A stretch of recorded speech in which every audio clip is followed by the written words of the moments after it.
Arsen, përshëndes.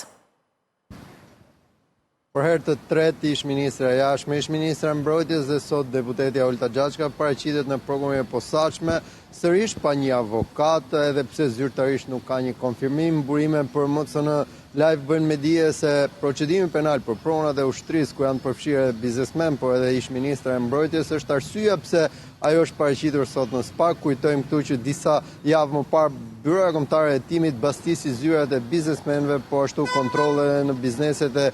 biznesmeni Artan Dulaku kreu edhe disa sekuestro. Kjo është arsye pse Olta Gjaçka është sot e pranishme në prokurorin e posaçme, një hetim që ndiqet nga prokurore Manjola Kajana. Bëhet fjalë për portin e Limionit në Sarand, por jo vetëm, i denoncuar si publikisht, mediatikisht, por edhe hetimet hapura të SPAK.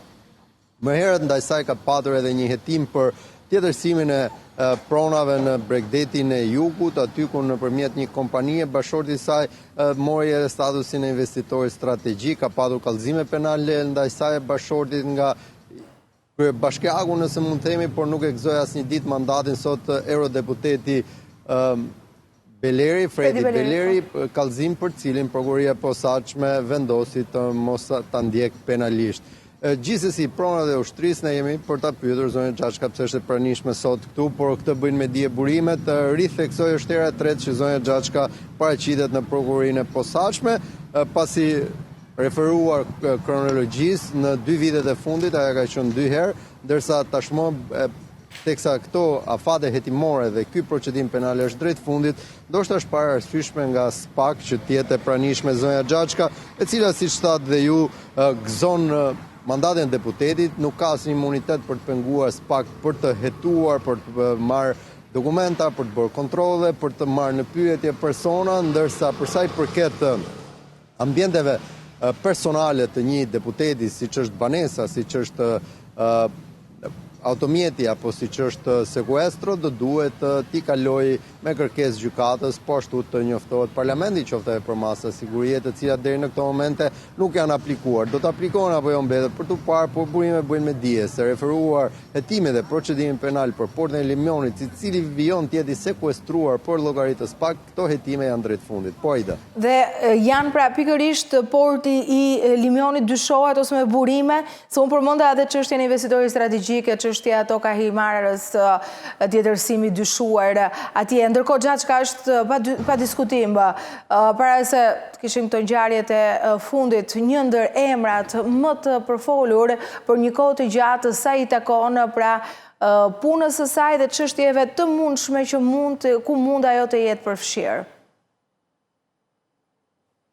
Përsa i përket statusi investitorit strategjik në lidhje me partnerin, ajo ka bërë një sqarim publik, po ashtu ka padur edhe verifikime nga prokuroria, ka qenë prokurori Zdato që ka vendosur mos fillimin e hetimeve ndaj Gjaçkës për mungesë të elementeve të veprës penale, ndërsa nga ana tjetër për portin e Sarandës apo tjetërsimin e pronave të ushtrisë, pasi nuk është vetëm porti i Limionit, ky procedim penal tashmë është i hapur dhe pritet që të ketë një vendimarrje të SPAK për ta pushuar, për të thelluar hetimet apo qoftë për të konkluduar me masa sigurie, por proceduralisht në kronologji pas çdo veprimi kontrolle sekuestro nuk kalojnë disa javë, maksimumi muaj dhe më pas dosja zbret në gjykatë me masa sigurie. Ndërkohë sot Gjaçka është paraqitur e vetëm pa prezencën e një avokati, është thirrur pra si person i cili ka dieni, ndërkohë që ne besojmë, se nuk duhet ma thuash ti këtë, ndërkohë që ne sigurisht publikisht kemi disa akuza shumë të forta për firmën e saj dhe veprimet që ajo ka bërë sa i takon tjetërsimit të këtyre pronave. Pa praninë e një avokati, ose nëse do duhet një avokat, është kush që vendos prokuroria e posaçme, pasi ajo ka dieni për pyetjet që do t'i drejtohet, apo informacionin që do të marrë, apo pse jo dhe ballafaqimin për deklarimet që mund të ketë dhënë një subjekt tjetër, apo për provat që janë gjetur përgjatë të vijimit të hetimeve. Kjo tregon që ende zonja Gjaçka sot, nëse do të dëshmoj si person që ka dieni për rrethanat e hetimit. Nëse ngarkohet me përgjegjësi penale, automatikisht nuk vijon dëshmia dhe asaj i lindet drejta të marrë një avokat dhe të rikthehet sërish në SPAK, por ky moment që lidhet me pronat e ushtrisë, paktën nëpërmjet burimeve ne kemi mësuar se gjithçka lidhur me këtë procedim është drejt afateve hetimore, pra drejt fundit të këtyre afateve për të konkluduar më pas me përgjegjësi penale për secilin nga personat e dyshuar, pasi nuk është vetëm zonja Gjashka e kallëzuar, ka mjaft persona të tjerë që po ashtu e kanë kaluar, nëse mund të themi, procesin e kontrollit, verifikimeve, pyetjeve, deklarimeve në SPAK, por edhe hetimeve të cilat janë vijuese pa patur deni askush prej tyre, qoftë përgjimet, qoftë deklarimet, apo qoftë edhe prova që SPAK mund të ketë grumbulluar për gjatë kohës. Ndërkohë Arsen, sot shqiptarët kanë në duar materiale dhe nëpërmjet mediave, por edhe një pjesë të dosjes Akshit, e cila ka shumë element të saj. Dim gjë sa i takon punës që po bëhet nga prokuroria e posaçme, si vijohet tashmë me marrje në pyetje, pash nëpërmjet disa materialeve që edhe antarë të KOVO-ve, të grupeve të punës që kanë marrë pjesë pra pikërisht në procedurat të dyshimta janë thirrur. Çfarë dim?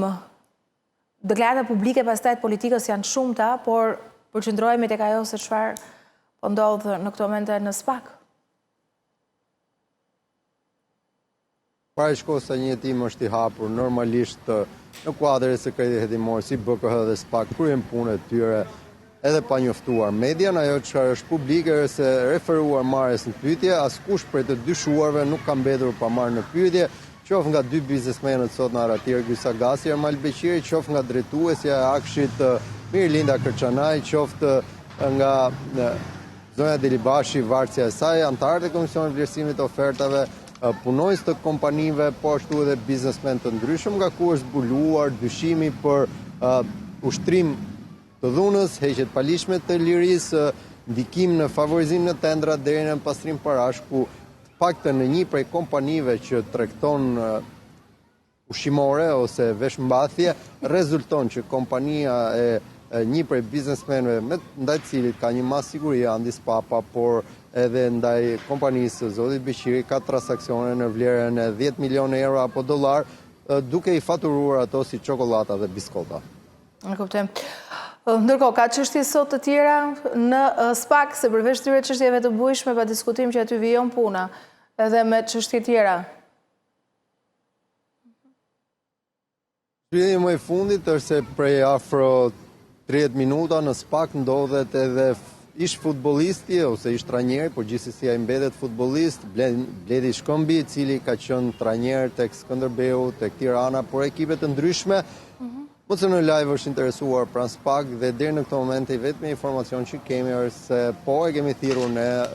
për arsye të përfshirjes në një procedim penale. A është përfshirë në një vepër penale apo jo, kjo mbetet për të parë, por gjatë hetimeve ka dalë edhe emri i Blendi Shkëmbit, i cili prej 30 minuta në përgjigje të fletëthirrjes së prokurorisë posaçme është paraqitur edhe ai në SPAK pa praninë e një avokati, që ka lë të kuptohet se është i deklaruar ditën e sotme. Edhe nuk e dim se për çfarë çështje ende, ndoshta në minutat në vijim.